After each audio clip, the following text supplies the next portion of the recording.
Agus Salim ngambek tak mau operasi usai cuma dapat uang donasi Rp900.000 dari 1,3 miliar rupiah.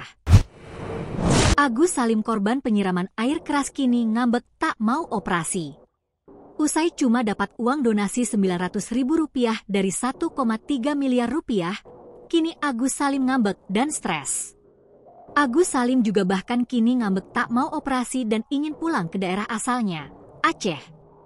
Kondisi Agus Salim ini diungkap sendiri oleh kuasa hukumnya, Farhad Abbas. Menurut Farhad Abbas, kliennya kini stres dan menolak dioperasi. Agus sudah mau pulang ke Aceh, dia sudah stres, sudah nggak mau dioperasi. Tapi saya paksakan, kamu harus operasi, kata Farhad Abbas dalam konferensi pers yang digelar di kediamannya di kawasan Kemang, Jakarta Selatan.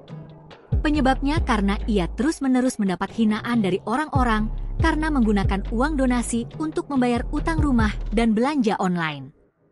Tak mengandalkan uang donasi, Agus Salim pun berobat dengan biaya dari Krisnamurti sebagai salah satu kuasa hukumnya yang lain.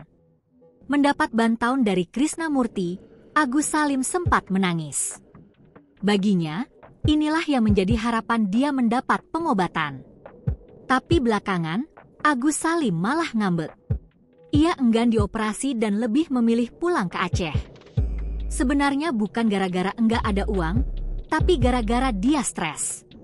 Makanya tadi malam saya pamerin matanya Agus, lihat tuh, enggak bohong dia, buta dia, ucapnya.